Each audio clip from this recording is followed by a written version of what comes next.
Hola, hola, amigos, hermanos, conocidos e incluso desconocidos. Bienvenidos a Rincón Apologético, tu espacio.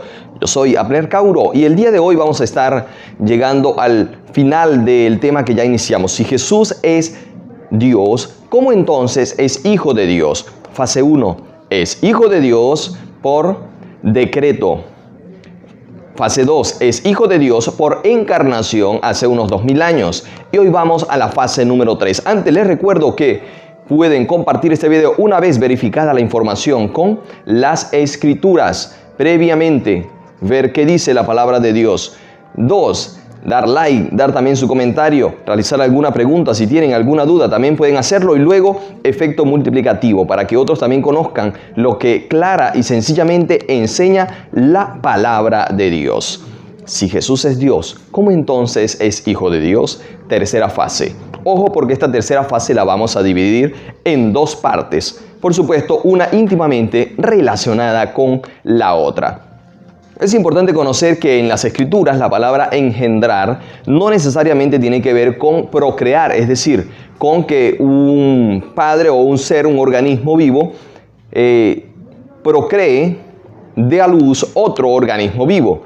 No, por el contrario, en Filipenses capítulo 1, versículo 10, el apóstol Pablo dice que él engendró a Filemón en sus prisiones. ¿Quiere esto decir que Pablo allí en esa celda dio a luz, parió como si fuera una mujer a otro ser vivo? No, está hablando de un engendramiento simbólico, espiritual, abstracto, donde él se convierte espiritualmente en el padre de Timoteo al darle a conocer el evangelio. Filemón, se convierte en su hijo espiritual. También la Escritura nos dice en 1 de Juan capítulo 5, versículo 8, que nosotros somos engendrados de Dios. Es decir, llevábamos una vida sin Dios y cuando conocemos a Jesucristo y le aceptamos como nuestro Salvador, somos engendrados en Dios. No porque volvemos a nacer, sino que somos engendrados. Ese nacimiento le habló Jesús a Nicodemo cuando le dijo: te es necesario nacer de nuevo. Es necesario que sean engendrados nuevamente. Entonces, la palabra engendrar no necesariamente significa que tenga que nacer. Así que cuando dice en Salmos capítulo 2, versículo 7 y Hebreos 1:5, tú eres mi hijo, yo te he engendrado hoy, no necesariamente está hablando de que el padre en algún momento dio a luz al hijo o que el padre en algún momento creó al hijo, sino, como ya hemos hablado en dos oportunidades anteriores, se refieren a otro hecho. El día de hoy vamos a hablar de otro hecho y lo dice textualmente la Escritura. Ojo ante esto. Disculpen la expresión, pero me importa un pepino lo que pueda hoy opinar un teólogo o un estudiante de las Escrituras latinizado a la opinión de los primeros discípulos y de Pablo, quien directamente fue evangelizado por Jesucristo y que recibió inspiración del Espíritu y escribió unas 14 epístolas del Nuevo Testamento. Prefiero ir a ver qué dice Pablo acerca del engendramiento de Jesús, cómo lo entendieron los primeros cristianos, antes de lo que hoy pueda decir otra persona. Así que hoy lo que dicen es que el Padre engendró a Jesús en algún momento, ya sea por emanación, sea por creación. Pero voy a ver en la Escritura hoy qué dice Pablo y quiero que usted también lo vea conmigo. Antes les recuerdo una vez más que la definición, una de las varias definiciones de engendrar es producir, formar, ocasionar algo, sea esto físico, material o abstracto, como leyes, o simbólico. El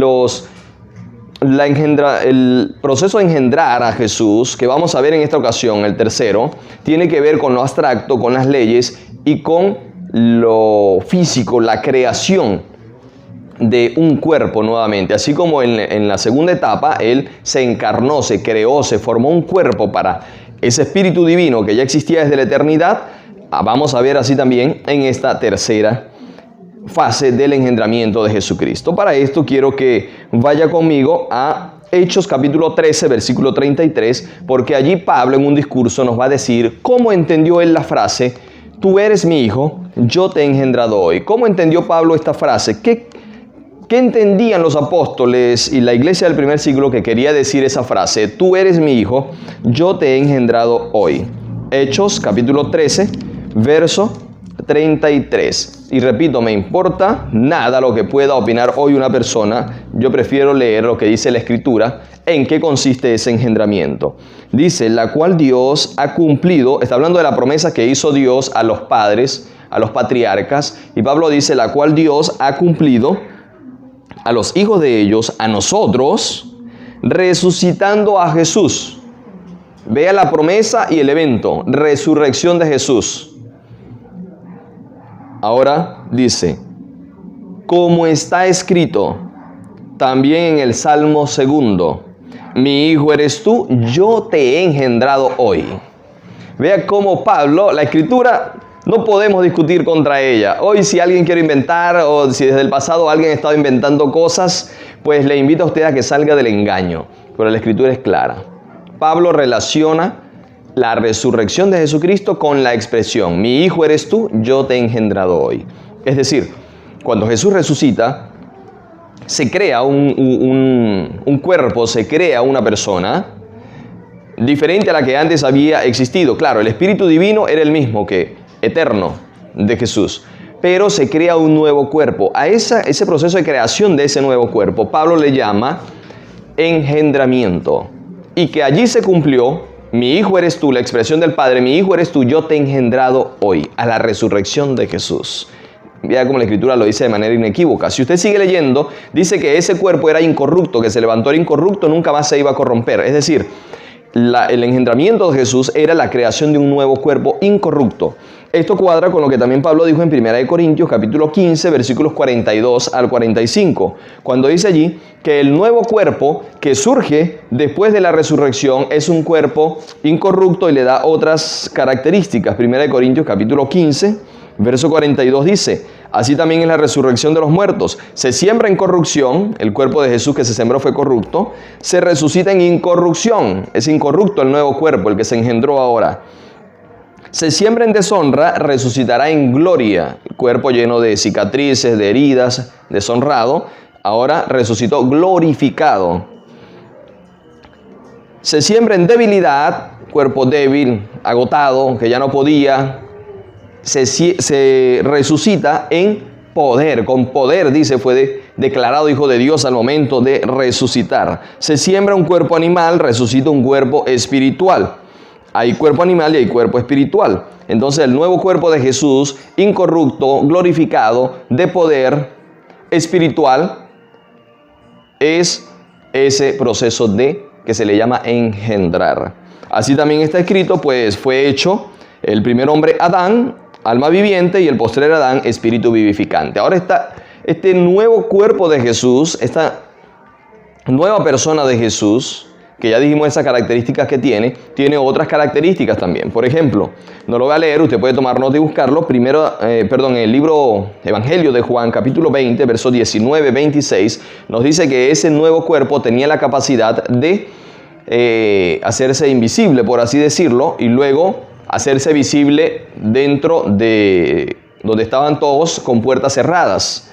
Allí podía hacerse visible, sin embargo no era un espíritu, porque dice también Lucas capítulo 24, versículos 35 al 43, que Él se presentó hacia ante ellos y ellos creyeron que era un espíritu. Pero no, es el nuevo cuerpo que fue engendrado, que podía hacerse visible o podía hacerse invisible. Y cuando los discípulos se reunieron, regresaron dos de Emaús a dar la noticia de que el Cristo había resucitado, Él aparece en medio de ellos y dicen espíritu, y le dicen no soy espíritu, tóquenme, véanme. Un espíritu no tiene carne y hueso, le pudieron tocar, palpar, pero aún dudaban y Él le dijo, denme algo de comer, y comió delante de ellos para que vieran que no era un espíritu. Ese cuerpo glorificado, de poder, sin corrupción, de honra, es el cuerpo engendrado de Jesús. Allí está el cumplimiento de tú eres mi hijo, yo te he engendrado hoy. Lo dicen las Escrituras. Ahora veamos qué está unido con ese engendramiento, que también lo dice Pablo en el libro de Hebreos, donde también aparece la frase, tú eres mi hijo, yo te he engendrado hoy. Capítulo 1, más adelante la vuelve a repetir. Y veamos a qué hecho se refiere. Vamos al libro de Hebreos, capítulo 5 y versículo 5. Veamos qué dice ahora acerca de esa expresión, qué es lo que significa. Ya Pablo nos dijo que significa la resurrección de Jesús, pero está unida a un hecho abstracto, es decir, a creación de leyes, a cambio de leyes. Para ser más específico, vamos a leerlo. Dice: así tampoco Cristo se glorificó a sí mismo, haciéndose sumo sacerdote, sino el que le dijo: tú eres mi hijo, yo te he engendrado hoy. Entonces, el engendrar a Jesús en su resurrección, en un nuevo cuerpo, lo constituyó también de manera abstracta en sumo sacerdote. La expresión del Padre, tú eres mi hijo, yo te he engendrado hoy, significa que resucitaba en un nuevo ser, que ya di las características, y ahora era sacerdote, sumo sacerdote, según el orden de Melquisedec. Pero si usted lee el contexto, dice: ¿pero cómo? Si los sacerdotes son de Leví, y él era de Judá, de la cual no se dijo nada. Pues él es sacerdote según el orden de Melquisedec. ¿Cómo es esto posible? Si las leyes no lo amparan, tenía que haber un cambio de ley para que él pudiese ser sacerdote, porque Jesús no era de Leví, él era de Judá. Era necesario un engendramiento abstracto, un cambio de leyes. ¿Ocurrió ese cambio de leyes? Pues vea también lo que dice Hebreos capítulo 7, verso 12, y puede leer el contexto por cuestiones de tiempo y que el video pueda estar disponible para mayor número de personas. No lo hago más extensivo. Allí en Hebreos capítulo 7, verso 12, discutiendo este mismo asunto, si él podía ser o no sacerdote, nos dice: porque cambiado el sacerdocio, necesario es que haya también cambio de ley de sacerdocio. Entonces la ley del sacerdocio cambió. Se engendró una nueva ley de sacerdocio que permite que el sumo sacerdote sea no solo de Leví, sino Jesús, que era de Judá, y sacerdote según el orden de Melquisedec.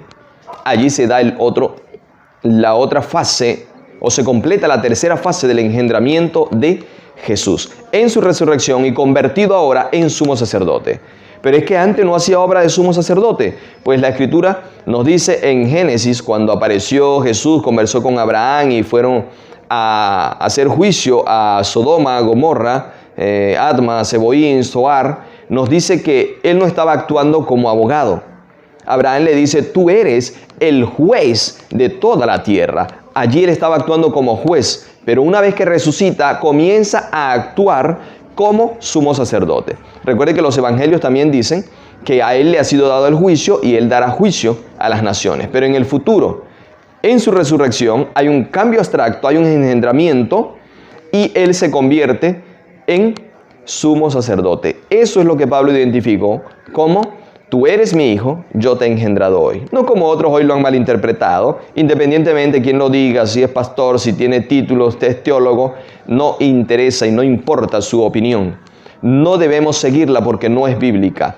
Pablo, Saúl de Tarso, que conoció a Jesús en aquella revelación camino a Damasco, que conocía la Torá, que conoció a los apóstoles, nos dice que en esto consistió el engendramiento de Jesucristo. Alabado sea Dios, alabada sea su palabra y gloria a Dios, porque muchos podrán entender las Escrituras, podrán abrirla y descubrir lo que en verdad Dios nos quiere enseñar. Dios les bendiga, nos vemos en otra edición de Rincón Apologético.